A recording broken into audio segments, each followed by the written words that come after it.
So, dear students, today we are going to discuss the Gauss law. Gauss law states that total amount of flux or net flux passing through any closed surface is equal to the charge enclosed by that surface.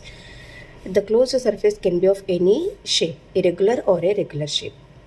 Let me consider the closed surface as a spherical shape, and the charge enclosing is plus Q. Here we know that when a positive charge is located anywhere in the space, the electric fields originate from positive and terminates towards a negative. These are the direction of electric fields. So direction of electric fields are from positive to the negative. Flux. What is actually flux defined as? Flux is nothing but a lines of electric force. Lines of electric force is called flux lines. Okay, so flux per unit area. So here we know that the flux density. Flux density, let me represent it as d bar. Electric flux density is represented as d bar. D bar is nothing but the flux per unit area. Flux per unit area. So here these are the electric field lines. Electric field lines are nothing but flux lines. So let me consider an unit area in this way, in the radial direction.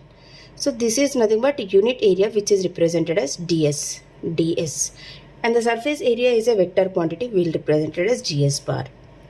The unit vector along this surface is radial direction. So we'll keep it as AR cap. Electric field lines or electric flux lines are also in the radial direction. Okay, since E bar and D bar follows the same direction, if E bar is in the radial direction, D bar is also in the radial direction. Therefore, D bar will also be in the radial direction AR cap. So here what I mean to say is Gauss law. The net amount of flux lines leaving through any closed surface area is equal to the charge enclosed by that surface.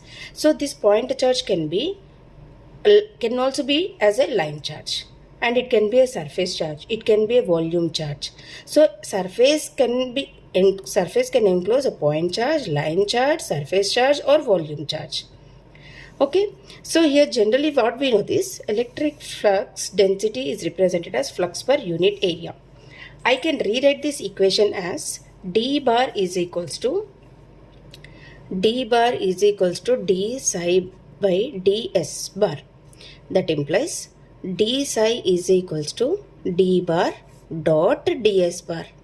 Since surface area is also a vector quantity, I am representing as d bar dot ds bar.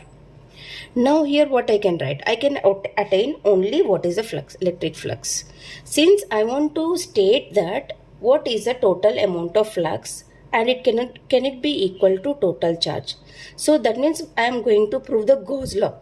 Gauss law already it states that the net amount of flux passing through any closed surface is equal to the total charge enclosed by that surface. So mathematically it will be given as psi is equals to Q. Now I am going to show this statement. So here this d psi is equals to d bar dot ds bar. Now I am going to obtain what is psi. Psi is equals to, when I make this differentiation to other side, the inverse relation of the differentiation is nothing but integration. D bar dot ds bar. And already we know that flux density in the radial direction, and here differential surface also in the radial direction. And here we are taking the dot product of two vectors. This can also be represented as d bar ds bar cos theta. Since it is a surface area, surface always taken as a double integration. We know that line as a single integration, surface area as a double integration, volume as a triple integration. Because line integral is nothing but a single dimension. Surface means we will be having a 2 dimensions and volume will be having a 3 dimensions. Therefore, we will take 3 integrals or triple integration for the volume, and for the surface integration we will take the double integration. And here what are the integral limits? What we have to take this? So already we know that d bar is in the radial direction. Any vector can be represented as magnitude and the direction.